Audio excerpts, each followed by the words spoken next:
నిన్న వైఎస్ జగన్మోహన్ రెడ్డి గారి బంగారుపాళ్యం పర్యటన మీద ఎంత లీకితనం ప్రదర్శించాలో, ఎంత ద్వేషాన్ని ప్రదర్శించాలో పాలకపక్షం మీడియా నిన్నటి నుంచి అదే పని చేస్తూ ఉన్నాయి. చివరికి రైతులను కూడా రౌడీలని, గూండాలని, కడప రౌడీలని, తీవ్రవాదులని, రోహింగ్యాల తీవ్రవాదులని, ఎంత నీచమైన మనుషులు రా బాబు నిజంగా. వీళ్ళ లేఖితనం మీద వైఎస్ జగన్మోహన్ రెడ్డి గారు కూడా తీవ్రంగా స్పందించారు. సుదీర్ఘమైన ట్వీట్ చేశారు. చంద్రబాబు నాయుడు గారు, మీరు మీ ఈనాడు, మీ ఆంధ్రజ్యోతి, మీ టీవీ5లు సహా మీకు కొమ్ము కాస్తున్న ఎల్లో మీడియా మరింతగా దిగజారిపోయారు. నిన్న బంగారుపాళ్యంలో రైతులకు సంఘీభావంగా నా పర్యటనకు మీరు ఎన్ని ఆంక్షలు పెట్టినా, వందల మందిని నోటీసులతో నిర్బంధించినా, అణచివేతకు దిగినా, చివరికి లాఠీ చార్జీ చేసిన వెరవక వేలాదిగా రైతులు స్వచ్ఛందంగా తమ గోడు చాటుతూ హాజరయ్యారు. ప్రభుత్వ తీరు పట్ల రైతుల్లో ఉన్న ఆగ్రహాన్ని రాష్ట్రం మొత్తం చూసింది. ఇదే సందర్భంలో కొంతమంది రైతులు తమకు తీవ్ర నష్టం వచ్చినా ఈ ప్రభుత్వం పట్టించుకోకపోవడాన్ని ఈ దేశం దృష్టికి తీసుకురావాలన్న ఉద్దేశంతో రోడ్లపై మామిడికాయలు వేసి నిరసన కార్యక్రమంలో పాల్గొన్నారు. ఇది నేరం అన్నట్లు రైతులను వారి తరపున ప్రశ్నిస్తున్న ప్రతిపక్షాన్ని పట్టుకొని రౌడీ షీటర్లుగాను, అసాంఘిక శక్తులుగాను, దొంగలుగాను చిత్రీకరిస్తూ వ్యాఖ్యానాలు చేస్తూ, మరోవైపు వక్రీకరిస్తూ తప్పుడు రాతలు మీ ఈనాడులో, మీ ఎల్లో మీడియాలో రాయించడం మీకే చెల్లింది.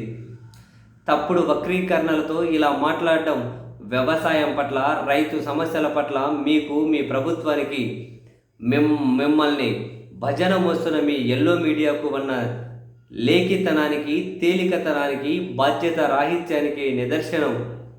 మామిడి రైతులకు కష్టాలే లేనట్టుగా, వారంతా ఆనందంతో కేరింతలు కొడుతున్నట్టుగా, సంబరాలు చేసుకుంటున్నట్టుగా మీరు రాస్తున్నారు, మాట్లాడుతున్నారు. ఇంతకన్నా నిస్సిగ్గుతనం ఏమైనా ఉంటుందా? చంద్రబాబు గారు, మీరు పాలకుడని చెప్పుకోవడానికి మీకు సిగ్గుండాలి. పత్రికలు, టీవీలు అని చెప్పుకోవడానికి మీ ఎల్లో మీడియాకు సిగ్గుండాలి. 2.5 లక్షల ఎకరాల్లో 6.5 లక్షల టన్నుల పంటేస్తే వేల కుటుంబాల సమస్య ఇది అని గత 2 నెలలుగా మామిడి తోటల్లోనూ, ర్యాంపుల వద్ద, ఫ్యాక్టరీల ముందు పండిన పంటను కొనేవాడు లేక రైతులు పారబోస్తూ ఉన్నారు. ఇలాంటి ఘటనలకు మనమంతా సాక్షులమే. మరి వీళ్ళంతా మీ కంటికి రౌడీలుగా, దొంగలుగా, అసాంఘిక శక్తులుగా కనిపిస్తున్నారా? కష్టాల్లో ఉన్న రైతులకు చేదోడుగా మీరు ఉండకపోగా, ఒక బాధ్యత గల ప్రతిపక్షంగా మేము రైతుల్లో ధైర్యాన్ని నింపే ప్రయత్నం చేస్తే ఆ కార్యక్రమంపై మీరు చేస్తున్న వెకిలి వ్యాఖ్యలు, రాస్తున్న వెకిలి రాతలు, వక్రీకరణలను ప్రజలంతా గమనిస్తూనే ఉన్నారు. మీ సిద్ధాంతం ప్రకారం చూస్తే ఇకపై రాష్ట్రంలో తమకు అన్యాయం జరిగిందని రోడ్డెక్కే ప్రతి రైతు, ప్రతి యువకుడు, ప్రతి నిరుద్యోగి, ప్రతి మహిళ, ప్రతి ఉద్యోగి, వారికి అండగా నిలబడే వాళ్ళంతా మీ దృష్టిలో రౌడీలు, అసాంఘిక శక్తులు, దొంగలు. అంతే కదా చంద్రబాబు గారు? అంతేకాదు, అసలు వీరికి ఏ ఒక్క సమస్య లేదని, అన్ని హామీలు మీరు తీర్చేశారని, సూపర్ 6, సూపర్ 7 అందుకొని ఆనందంతో వీరంతా కేరింతలు కొడుతున్నారనే కదా మీ వక్రభాష్యం. తమకు ధర లేదని ఆందోళన చేసిన మిర్చి రైతులు, ధాన్యం రైతులు, కోకో రైతులు, పొగాకు రైతులు వీళ్ళంతా బాగున్నారని, మంచి రేట్లు వచ్చినా వీళ్ళందరూ అసాంఘిక శక్తులు కాబట్టి వీరు రోడ్లు ఎక్కారనేదిగా మీ ఉద్దేశం. ఇదేం పద్ధతి? ఇదేం విధానం? మామిడి రైతులు కష్టాల్లో లేకపోతే, రైతులు పంటను తెగనమ్ముకోకపోతే మీరెంత మేర అమలు చేశారన్న విషయాన్ని పక్కన పెడితే, కిలోకు 4 రూపాయలు ప్రభుత్వం నుంచి ఇస్తామన్న ప్రకటన ఎందుకు చేశారు? ఫ్యాక్టరీలు కిలోకి 8 రూపాయలు చొప్పున కొనుగోలు చేయాలని దొంగ ఆదేశాలు ఎందుకు జారీ చేశారు? కర్ణాటకలో కిలో 16 రూపాయల చొప్పున కనీస ధరకు కొనుగోలు చేస్తామని కేంద్ర ప్రభుత్వం మీ ఎన్డీఏలో ఉన్న జేడీఎస్ పార్టీ నాయకుడు కుమారస్వామికి లేఖ ఎందుకు రాసింది? బంగారుపాళ్యంలో నా పర్యటన కార్యక్రమం ఖరారు కాగానే మీ వ్యవసాయ శాఖ మంత్రి అచ్చెన్నాయుడు ఢిల్లీకి ఎందుకు వెళ్ళారు?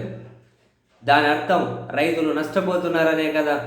మరి రైతులు నష్టపోయినట్టు వైపు మీరు అంగీకరిస్తూ ఆ నష్టాన్ని రైతుల పక్షంగా మేము ఎత్తి చూపితే మళ్ళీ ఈ దౌర్భాగ్యపు మాటలు, రాతలు ఏంటి? ఈ ఆంక్షలేంటి? వైఎస్ఆర్సీపీ హయాంలో రైతులకు ఏ రోజు ఇలాంటి కష్టం రాలేదని, కిలో 25 నుంచి 29 రూపాయలకు మేము కొన్నాము అని చెప్పి జగన్మోహన్ రెడ్డి గారు తన ట్వీట్లో ప్రస్తావించారు. చంద్రబాబు గారు వచ్చిన తర్వాతే వరి, మిరప, పత్తి, జొన్న, కందులు, మినుములు, పెసలు, మొక్కజొన్న, సజ్జ, రాగులు, అరటి, ఉల్లి, చీని, కోకో, పొగాకు, చివరికి మామిడి ఏ పంటకు కనీస మద్దతు ధరలు రావడం లేదనేది వాస్తవం. గట్టిగా ప్రశ్నిస్తే డ్రామాలతో రైతులను ప్రజలను మభ్యపెట్టే ప్రయత్నాలు చేస్తున్నారంటూ జగన్ మండిపడ్డారు.